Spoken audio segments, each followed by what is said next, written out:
تین چیزیں گناہوں کا کفارہ ہیں۔ فَإِسْبَاغُ الْوُضُوءِ فِي الصَّبَرَاتِ، جھاڑے میں ٹھنڈے موسم میں پورا وضو کرنا ہے، مکمل اہتمام کے ساتھ وضو کرنا موسم سرما میں، یہ گناہوں کو مٹا ڈالتا ہے۔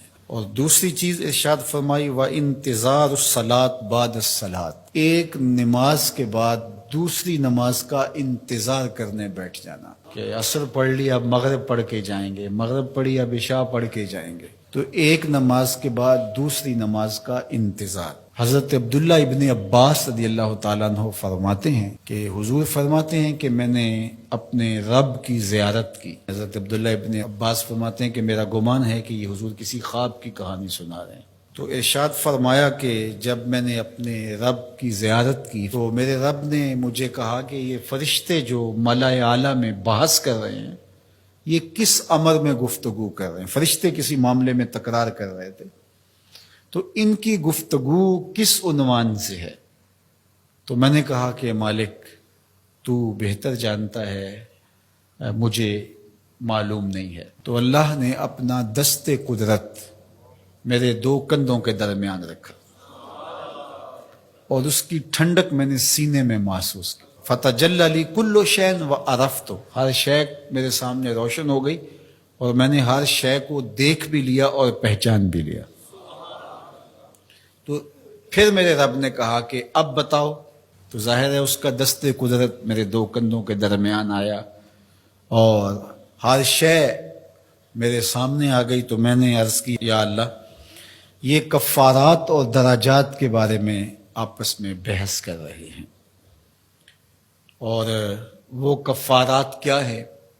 المکث فی المساجد بعد الصلاۃ، نماز کے بعد مسجدوں میں رک جانا کہ دوسری نماز پڑھ کے جائیں گے۔ اس پر فرشتے ملائے اعلیٰ میں عالم بالا میں بیٹھ کے گفتگو کر رہے ہیں۔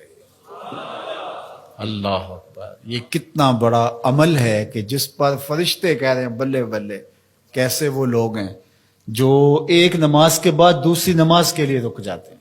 اور ایک حدیث پاک میں آتا ہے صحیح بخاری میں، 7 اشخاص ایسے ہیں قیامت کے دن کڑکتی دھوپ میں جب کوئی سایہ نہیں ہوگا اللہ انہیں اپنے عرش کا ٹھنڈا سایہ عطا فرمائے۔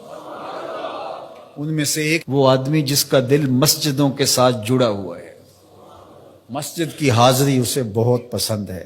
دوسرا والمشی علی الاقدام الی الجماعات، جماعات کے لیے فرض نمازوں کے لیے مسجد کی طرف چل کے پیدل جانا، ہر قدم کے بدلے میں درجے بلند ہوتے اور گناہ معاف ہوتے ہیں۔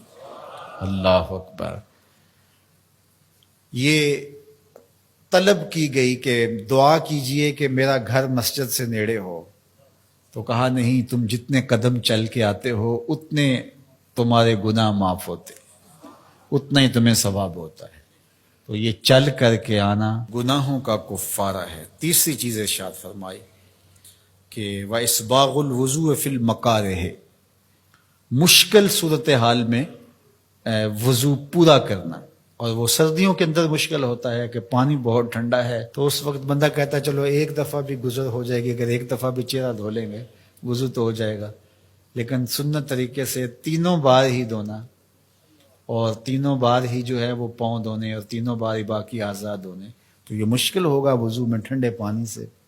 تو بہرحال مشکل میں وضو جو بندہ کرتا ہے تو اللہ کے لیے کر رہا ہوتا ہے۔ اللہ اکبر۔ تو اللہ تعالیٰ کو یہ بڑا پسند ہے، اس سے اللہ گناہ ختم کر دیتا ہے۔ اللہ تو یہ 3 چیزیں